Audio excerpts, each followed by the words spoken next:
देखो, सबसे पहली बात हमारी कमजोरी क्या है? हम परेशान हो जाते हैं। संसार में देखो तो परेशान, परमार्थ की तरफ देखो तो हम परेशान हो। ये हमारा आदत स्वभाव बन गया परेशान होना। थोड़ा सा धैर्यवान बनो, गंभीर बनो। कोई इस भारी से भारी विपत्ति में परेशानी स्वीकार करके विपत्ति से थोड़ी निकला जाता। सुलझो, ठीक है, ये विपत्ति आई, समस्या आई, इसका समाधान होगा। ऐसा थोड़ी कि हमें नष्ट कर देगी। अगर अभी हमारी बड़ी हानि हो जाती है, हम कल इससे बड़ा लाभ प्राप्त कर सकते हैं। हमको एकदम बिल्कुल गंभीर रहना है, इतने कमजोर नहीं बन जाना। अब वो गए तो क्या होगा, अब वो वस्तु गई तो क्या, पद गया तो क्या होगा। प्रयास किया था, ये पद मिला था, इससे बड़ा पद प्राप्त करूंगा, मैं इससे बड़ा महान बनूंगा। ठीक है, एक बार गिर गया, गलती हो गई, दंड भोगूंगा, फिर इससे ज्यादा संयम में रहूंगा। बिल्कुल मतलब एकदम फ्रेश दिमाग रखना चाहिए। पर अपने लोग क्या है, जरा सी बात में एकदम पछड़ा कर लेते हैं, एकदम कमजोर हो जाते हैं। ये बिल्कुल ठीक नहीं है। हम जीवन भर की यात्रा की बात कह रहे हैं, भारी से भारी कष्ट में भी मुस्कुराना, तो हमें बल मिला है, हमें भगवान की कृपा का दर्शन हुआ है, हमें उनका दुलार दिखाई दिया है। अगर ऐसे तो भाग जाते, फिर परमार्थ में थोड़ी चलना होता है। आज जो आप सुन करके लाभ लेने की चेष्टा कर रहे हो ना, ये केवल प्रवचन नहीं है, ये जीवन है।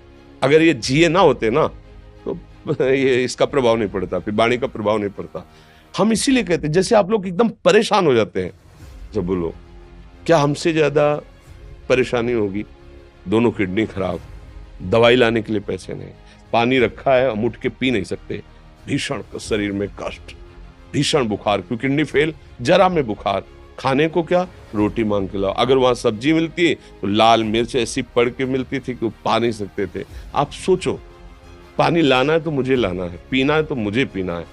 अगर मैं हारता तो कहां पहुंच जाता, क्या स्थिति होती? नहीं, मरना है, पर कदम पीछे। कोई दिन ऐसा नहीं जिस दिन सेवा ना की हो, जिस दिन सेवा ना गए हो।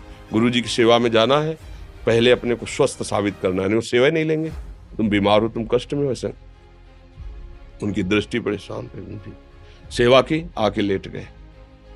फिर हिम्मत की, अपनी श्री जी की सेवा की, मधुकरी नहीं गए, 3-3 4-4 दिन भोजन नहीं गए, पर सेवा नहीं छोड़ा, दिनचर्या नहीं छोड़ी। और उसका प्रधान कारण संयम, ब्रह्मचर्य, भगवत आश्रय, नाम जप, कभी हारने नहीं दिया। अभी भी थोड़ी देर बाद डायलिसिस शुरू होगा, हारने, आपको हारे हुए नजर आ रहे हैं। शरीर में पीड़ा है, किडनी फेल है, ऐसा तो हम स्वस्थ बैठे हैं, पीड़ा है, बार बार प्यास लगती है, थोड़ा थोड़ा पानी मिलता है, लेकिन हम आनंदित हैं, हम प्रसन्न हैं। हम लड़ाई में हारे नहीं हैं, ना हारेंगे, हम जीत चुके हैं। हम अपने मालिक के भरोसे में अपना सब बात, तो वो ये हम अपनी बड़ाई नहीं बता रहे, हम आपको बता रहे समस्या। सोचो, तुम्हारे पास तो माँ है, भाई है, बहन है, परिवार है, कोई ना कोई तो है ना। मेरा किसी ने कभी जीवन में ध्यान भी नहीं दिया। क्यों? बचपन से बाबा जी बन गए, किसी से प्यार नहीं, किसी से संबंध नहीं, कोई जानकारी नहीं, हम कहाँ हैं, वो कहाँ है, किसी से कोई मतलब नहीं। अच्छा, जवान साधु कौन श्रद्धा करे? कभी गांव जाने की हिम्मत नहीं पड़ती कि रोटी मांग ले, पता नहीं लोग क्या सोचेंगे, क्या भावना कर ले। हम दरवाजे पे खड़े हैं, क्या कैसी भाव, जो हमारे सामने आकाश वृत्ति से आया यौवन अवस्था में, वही पाया, अन्यथा भूखे रह गए। जब हम हर समय अपने को विवेक के द्वारा सावधान रखे, तो हम कभी निराश नहीं हुए, कभी उदास नहीं हुए, कभी ऐसा नहीं लगा कि यार हम दुखी, कभी नहीं लगा। उसी का फल है कि उस सुख का संकेत मिल गया जहां दुख की निशानी भी नहीं है। वही उसी के बच्चे हो, हम सब उसी धातु से बने हुए हैं।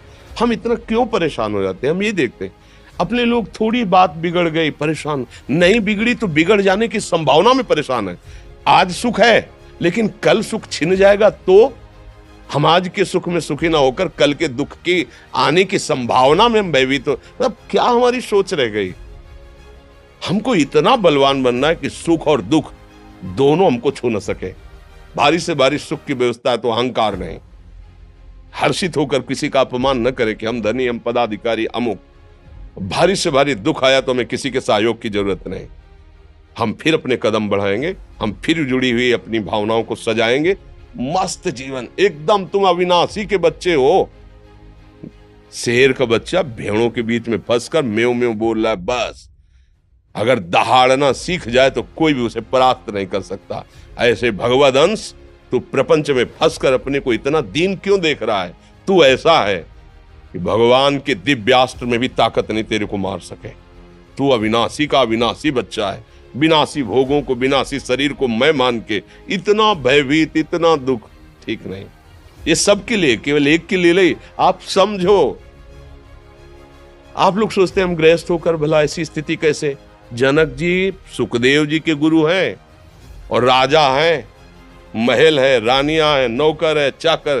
क्या सुखदेव जी जिनके शरीर में लंगोटी भी नहीं है, दिगंबर, परमहंस के गुरु हैं जनक जी जो राजा हैं। समझो, आप ऐसा ना सोचे कि हम नौकरी कर रहे हैं, हम संसार में, हम गृहस्थ हैं, हम आध्यात्मिक की ऊंचाई पर नहीं चढ़ सकते। नहीं, आप एक सरकारी नौकरी या आप किसानी या व्यापार करते हुए आप एक अध्यात्म की ऊंचाई में चढ़ सकते हैं। और अध्यात्म ही है जो तुम्हें इस माया के दुख सुख से ऊपर उठा सकता है। दूसरा, चाहे जितनी संपत्ति आ जाए, आप सुखी नहीं हो सकते।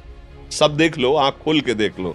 अध्यात्म ही है जो तुम्हें हर कष्ट सहकर मुस्कुराकर जीने का रास्ता बता देगा कि आप आनंदित हो जाओगे। कुछ नहीं बिगड़ा। अध्यात्म है तो कुछ नहीं बिगड़ा, अध्यात्म नहीं है तो कुछ नहीं बना, कुछ हाथ नहीं लगने वाला।